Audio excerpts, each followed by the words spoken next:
Hello everyone, welcome to the Nerd Junction, a channel where knowledge meets fun. We are starting with Paper 1, Unit 2, Part B in this video. Let's dive right into the syllabus. We are dealing with Paper 1. We have already completed Unit 1 in its entirety. We have completed Unit 2, Part A, and now we are starting with Unit 2, Part B, which is Major Theoretical Strands of Research Methodology. The handout looks something like this. This handout could be downloaded from the Telegram channel of the Nerd Junction, the link to which has been provided in the description below. Now let's start. See, when you ask about the questions pertaining to this, the PYQs, there are very limited questions. But I have provided a very in-depth analysis of the theoretical strands that could be a part of the sociological research methodology toolbox. See, we have covered positivism, interpretivism, functionalism, structural functionalism, critical theory, feminist theory, symbolic interactionism, historical method. Why have I done this? You don't know, but what is happening is when you deal with the thinkers chapter in the unit 4, you will already know a lot of stuff because of this work before. And I believe not all of the work should be done in that chapter itself. You should know the basic strands and the basic features of these theories without even starting with the thinkers. So let's start with the first theory, which is positivism. It really focuses on empirical research. We have done scientific method and its critique. So I think this is very easy to understand, and I will not be explaining this because we have covered all of it. This is basically application of scientific methods only to social phenomena, which is the same thing. We just have to remember that the founding nerd here, or the founding father of positivism, is Auguste Comte. Let's move on to our next stop, which is interpretivism. Now, this approach focuses on qualitative research. It emphasizes subjective meanings and interpretations that individuals attach to their sociological experiences or to their social experiences. Here the mastermind is Max Weber. Okay, he gave a concept called Verstehen. So it's a German word. I might not pronounce it properly. I even looked up the pronunciation, but I just cannot. So do not mind my pronunciation. But we'll just call it Verstehen. Okay. So what does Verstehen mean? Well, it is a German word which means understanding. It just means that you need to see the world through the participant's eyes. You need to understand the world through the participant's eyes. Okay? You don't always look at the world from the first person perspective, but from the third person perspective, but you need to look at the world from the first person perspective, as if you are right there in the shoes of that person. I have provided with another example, Erving Goffman. Well, he gave a study on stigma. He examined how individuals manage their self-representation and how they navigate social interactions when they possess stigmatized characteristics. तो अब सोचो कि किसी के पास अगर कोई physical disability है, तुम्हारा कोई दोस्त है जिससे कोई फिजिकल डिसेबिलिटी है, या फिर उसके पास कोई क्रिमिनल रिकॉर्ड है, कोई ऐसे इंसान है तुम जानते हो जिसने पहले क्राइम करा है और उसका कोई क्रिमिनल रिकॉर्ड है. Now the way that they interact with the society is going to be different than other people. So we need to study their point of view when conducting a study on specific people of that society. Okay? Let's move on to the third strand, which is functionalism. What is functionalism?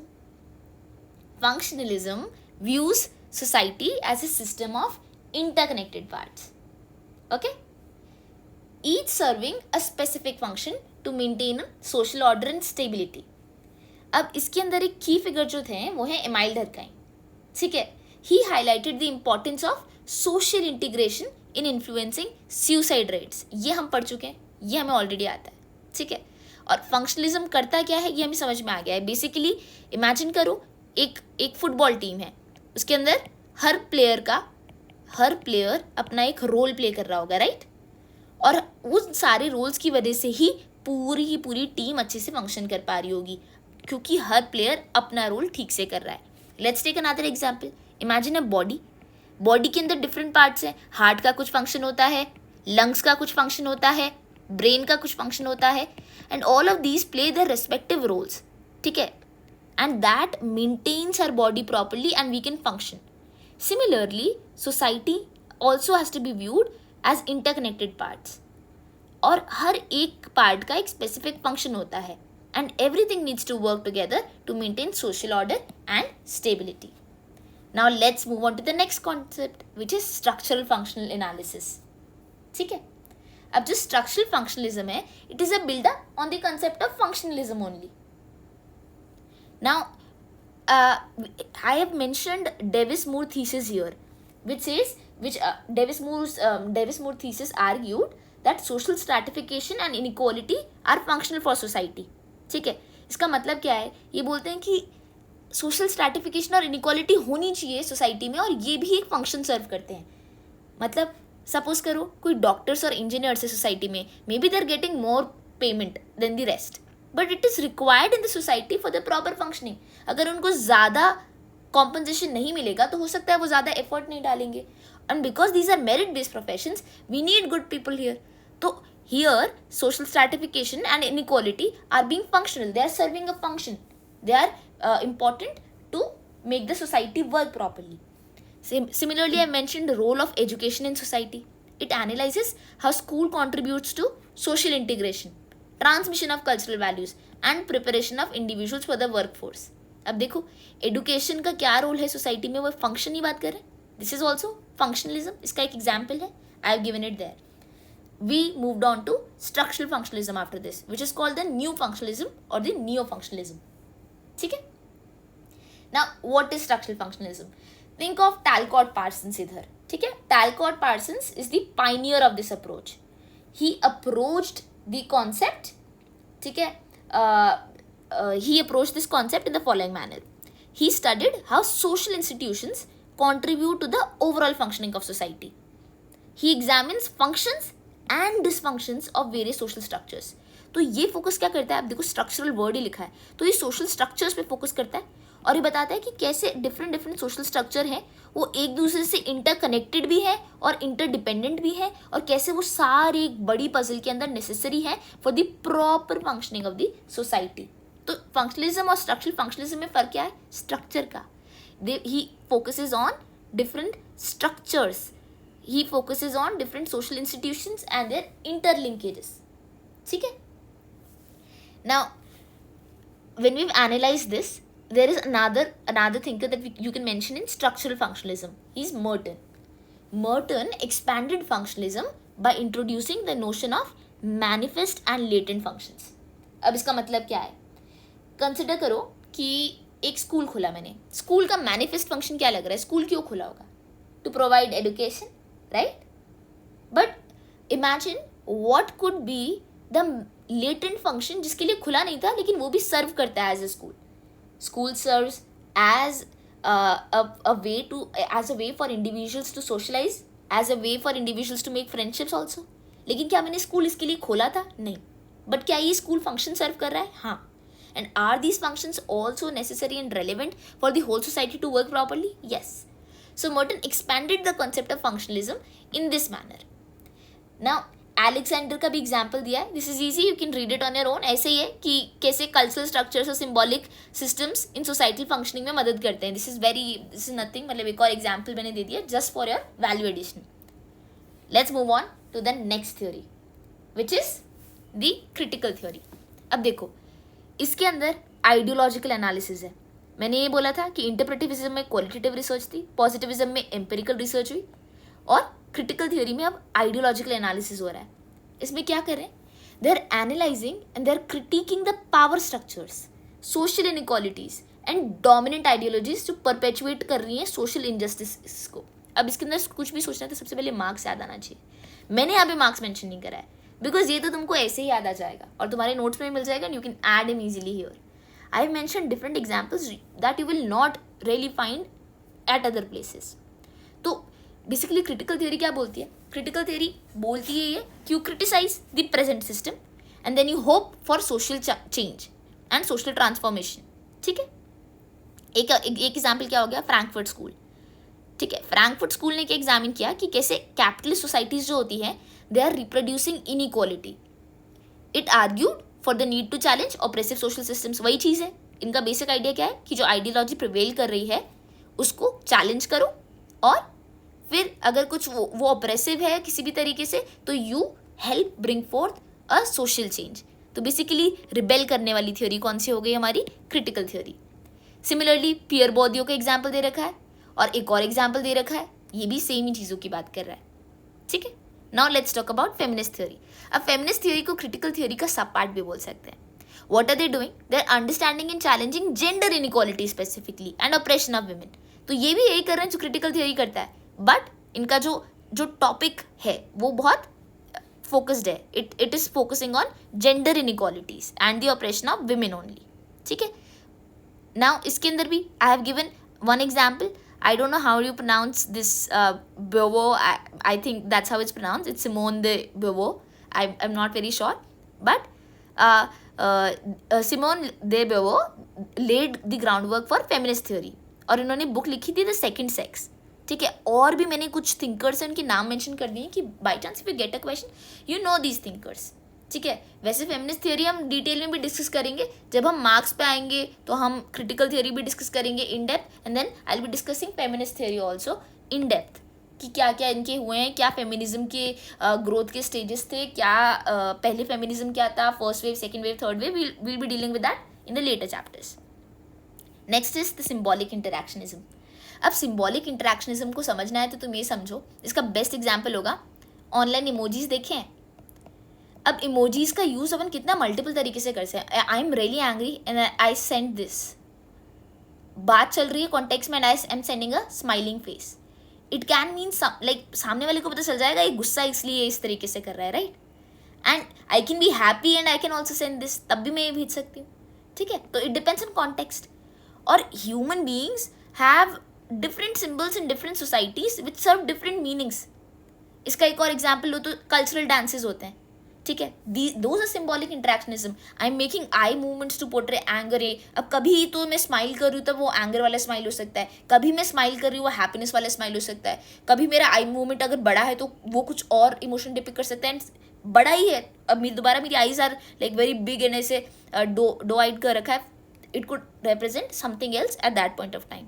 So symbolic interactionism what is it, basically micro level interaction से deal करता है and meanings individuals attach to symbols and gestures, जो कि vary कर सकता है different places पे, different societies में। हार्वर्ड बेकर की स्टडी थी, it is on labelling theory. Labelling theory क्या बोलती है कि अगर सोसाइटी ने किसी को डिविएंट लेबल कर दिया, बोल दिया कि ये डिविएंट है इंसान, तो वो जो इंसान है वो उसको इंटरनलाइज कर देता है और वो रिस्पॉन्ड करने लग जाता है इन लेबल्स को। Suppose I made a big mistake when I was a kid, ठीक है, but I have recovered now, I try to recover, but the society thinks of me as a deviant only. Then I internalize that behavior and I might even start acting like that deviant, और वो मेरी self identity और future behaviour को impact करेगा। ठीक है, let's move on to the last theoretical stand जो कि है हिस्टोरिकल मेथड। इसके अंदर मैंने कुछ 4-5 चीज़ों की बात करी क्योंकि इस पर एक स्पेसिफिक क्वेश्चन आया हुआ था। तो क्या क्या है, पहले है हिस्टोरिकल मटीरियल मार्क्स का।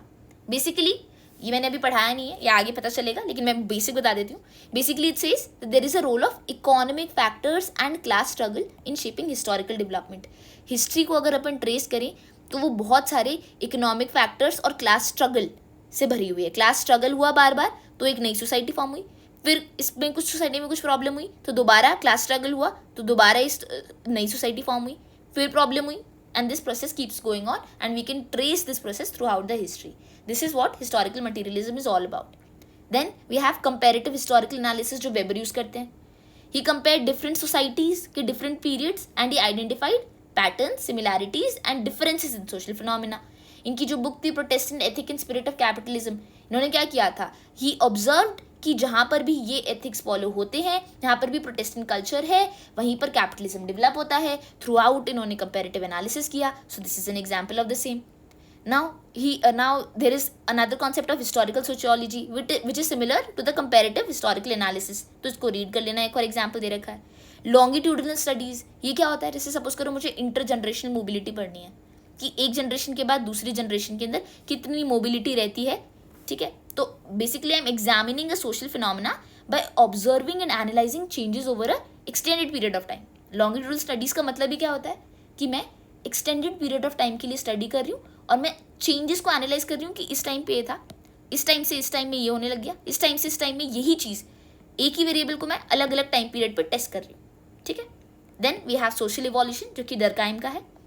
ही examined how historical development and progression of societies focusing on emergence and transformation of social structures in institutions take place. तो क्या हुआ, कैसे सोसाइटीज प्रोग्रेस करती हैं ये इसने टेस्ट किया। How societies move from mechanical solidarity to organic solidarity. Mechanical से ऑर्गेनिक कैसे जाती हैं। मैकेनिकल क्या होता है, there is less division of labour, less DOL, ठीक है, लेस स्पेशलाइजेशन। लेकिन जैसे जैसे सोसाइटी प्रोग्रेस करती है, पहले अगर देखा जाए तो सब लोग there was a way in which things happened कि यहाँ पर सारे लोग सारी तरीके की चीज़ें करते थे। लेकिन जैसे जैसे सोसाइटी प्रोग्रेस होती है अपन देखते हैं कि स्पेशलाइजेशन बढ़ता जा रहा है। स्पेशलाइजेशन कैसे बढ़ता जा रहा है, स्पेशलाइजेशन जैसे कि साइंटिस्ट के अंदर भी डिफरेंट ब्रांचेस हो गई, इंजीनियरिंग के अंदर भी डिफरेंट ब्रांचेस ऑफ इंजीनियरिंग हो गई, लॉ प्रोफेशन के अंदर भी डिफरेंट ब्रांचेस ऑफ लॉ हो गई। तो हर एक चीज़ में स्पेशलाइजेशन बढ़ता जा रहा है and you can pursue one subject in depth, मतलब किसी भी डेप्थ में जाकर आप उसको परस्यू कर सकते हो आज, ठीक है। So this he talked about Durkheim की सोशल इवोल्यूशन ऐसे होता है सोसाइटीज़ का। Now we are done with the basic theoretical stands, we should deal with PYQs। One more thing, although have provided everything here, ठीक है, मैंने मोटा मोटा सारा एक इंडेक्स दे रखा है बहुत अच्छा, but what you need to do is you need to read up on these concepts अपने खुद के नोट से। You need to touch up on all of these things that are mentioned here, और कोई एक्स्ट्रा पॉइंट मिल रहा है तो यहीं पे ऐड करना है। याद रखना, मैं बार बार क्यों बोलती हूँ कि you should add your points here only, because then otherwise it's duplication of effort. जो एफर्ट कोई और तुम्हारे लिए कर चुका है और तुम उस वीडियो को देख के अपना टाइम भी उसमें दे चुके हो, एनर्जी दे चुके हो, why do you want to put the same effort again? Instead use it wisely, use your time wisely, put something else here जो कि यहाँ पे कवर्ड नहीं है। और ऐसे भी नहीं कि तुम थिंकर्स पे थिंकर्स भरे जा रहे हो, एग्जाम्पल्स पे examples, you can not remember. एक पॉइंट ऑफ टाइम के बाद इतनी चीज़ें होंगी याद करने के लिए that you can not remember all the thinkers for all the questions. तुम्हें लग रहा है मैं इसके लिए हर एक पॉइंट के लिए मैं एक अलग अलग थिंकर याद कर लूँ, नहीं, जितने ज़रूरी है वो मैं खुद बता रही हूँ। बाकी एक दो अगर तुम्हें लग रहा है कि नहीं और एग्जाम्पल्स आने चाहिए, write it, but do not just fill it with thinkers. कुछ कॉन्सेप्ट तुमको और मिल जाए, कुछ एग्जाम्पल तुमको और मिल जाए, कोई केस स्टडी और मिल जाए, fill it with that, okay. Now let's deal with the PYQs। अब 2020 के अंदर ये क्वेश्चन पूछा गया, the methodology is a system of rules, principles and procedures which forms scientific investigation. ठीक है, तुम्हें पता है साइंटिफिक इन्वेस्टिगेशन क्या होती है? We have done what is science and what are postulates of scientific method. तो साइंटिफिक इन्वेस्टिगेशन क्या होती है? सिस्टमैटिक होती है, organise way of approaching complex phenomena. ठीक है, कोई भी मेथडोलॉजी होती है वो साइंटिफिक ही होती है एक तरीके से। मैंने ये बताया था लास्ट क्लास में भी कि all the thinkers are somehow implementing scientific methods to reach their conclusions. How they're doing it, you can mention it थोड़ा थोड़ा। How you can also mention कि methodology कैसे एक system of rules, principles और procedures होती है। फिर तुम illustrate कर सकते हो multiple examples के साथ। You can also start by stating what scientific investigation truly is about. So this question is very attemptable now. 2018 का देखें, in what way interpretative method is different from positivist approach. सीधी बात है, interpretative method क्या था? It was based on empirical research. Positive method क्या था? It was based on empirical research. And interpretative it was based on qualitative research. ये हम कर चुके हैं। ठीक है, you just have to explain this in more terms and you have to explain this with examples. Examples भी देख चुके हैं बहुत सारे। तुम पॉजिटिव थिंकर्स के एग्जाम्पल जानते हो, तुम इंटरप्रेटिव थिंकर्स के एग्जाम्पल जानते हो। वेबर और कॉम्टे तो डायरेक्ट मुंह पे याद आना चाहिए। You have to explain this with examples, the explanatory and the exploratory designs of social research. ठीक है, next let's deal with 2017. I need to let you know that ये जो question है इसके ऊपर भी डबल स्टार मार्क्ड है और इस पर भी डबल स्टार मार्क्ड है. It means that this will be dealt with in much detail in later parts. ठीक है, एक पूरा वीडियो आएगा जिसके अंदर हम डिस्कस करेंगे कि कैसे इंटरप्रेटिविज्म और पॉजिटिविज्म में बहुत ज़्यादा डिफरेंस होता है, तो तुम और भी ज़्यादा अच्छे से आंसर कर पाओगे. But even now you understand what you have to write, right? 2017 का देखें, you have to elaborate the main tenets of interpretative perspective in sociology. ये पता चल गया क्या है इंटरप्रेटिविज्म, बस उसी के टेनेट्स बताने हैं. ये भी we will be dealing with it in detail in the next video. फिर 2013 का क्वेश्चन है, critically examine the functionalist tradition in sociology. अब फंक्शनलिस्ट ट्रेडिशन एक बार तो मैं बता ही चुकी हूँ तुम्हें, Emile Durkheim. You can also talk about structural functionalism जो कि नियो फंक्शनलिज्म था.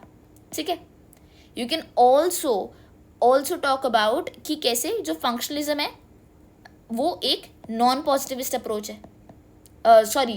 जो फंक्शनलिज्म है कैसे वो एक पॉजिटिविस्ट अप्रोच है, because Emile Durkheim was also a kind of positivist only. तो कैसे फंक्शनलिज्म भी एक थोड़ा बहुत पॉजिटिविस्ट अप्रोच है. You can talk about this in much more detail when we are done with thinkers. तो अभी के लिए we are done with all these questions and you can write basic answers to them just by knowing what you already know. Now before I end the class, I want to talk about something very special and different, I guess. If I really have to say कि अगर मुझे UPSC lessons ही लेने हो Durkheim की life से, amyl Durkheim की life से मुझे कुछ यूपीएससी लेसन्स लेने हो, what will I take? Well, ये जो मैं बता रही हूँ these things you should know also कि ये हम डर्कहाइम से एसोसिएट करते हैं 3 वर्ड्स. ठीक है, पर हम इनसे सीख क्या सकते हैं. Let's see. First is the importance of social integration. देखो, जो यूपीएससी की जर्नी है, it's not a sprint, it's a marathon, you know that. So there is no point getting yourself packed in the 4 walls at all times. Take a break to avoid a burnout. Focus on social integration. Make a group of friends to whom you can talk, जो कि UPSC के बारे में समझते हो, जानते हो. Maybe talk to your parents, maybe talk to your mentors, maybe talk to people who you have connected with on Telegram or any other platform. But just don't exclude yourself or seclude yourself completely from everyone. That is not at all healthy. It will not last. It will cause a burnout. Second thing, functionalism. पढ़ चुके हम. Now you have to focus on using functionalism in your study approach. What do I mean by that? Functionalism in study approach क्या होगा? Functionalism in study approach होगा that you need to take in mind कि बहुत सारे factors होते हैं, बहुत सारे topics होते हैं जो कि सब पढ़ने होते हैं और सब एक दूसरे से interconnected होते हैं. When you are reading geography, you should be able to link it with history. When you are reading history, you should be able to link it with society. और ऐसे सारे टॉपिक्स जो होते हैं वो एकदम एक्सक्लूडेड नहीं होते कि मैं अगर सोसाइटी पढ़ रही हूँ तो मैं हिस्ट्री के बारे में कुछ आ ही नहीं सकता है, फिर मैं सोच ही नहीं सकती. Even when we are dealing with sociology, aren't we talking about historical materialism? Haven't we talked about historical context in the terms of modernity और कैसे फ्रेंच रिवोल्यूशन आया और ये सारी चीज़ें आई? Do we not talk about other things? So you need to remember that interlinkage is a skill that you can gain. You just need to think when you're reading something कि मैं इसको कितने एंगल से और सोच सकती हूँ, and you will get there. The third and the most important thing is anime. अब anime होता क्या है? डर्कहाइम का कॉन्सेप्ट क्या था एनिमी का? It refers to a state of normlessness. Normlessness मतलब क्या है? Basically you are feeling disconnected from societal norms. तो वैसी फीलिंग जो होती है ना, वो यूपीएससी एस्पिरेंट्स के मन में भी आती है. You cannot always be happy, right? There are times when you feel disconnected from anything and everything. You feel lonely. You can learn to find a balance between your study routine and personal lives, avoiding an anime-like situation. I'm not saying that this will never come, but you can help get rid of it with, hobbies, with focusing on your relationships, focusing on your personal well-being. With that said, I will like to end this lecture. It was a great lecture, I guess. I enjoyed teaching you all. See you in the next one. Take care.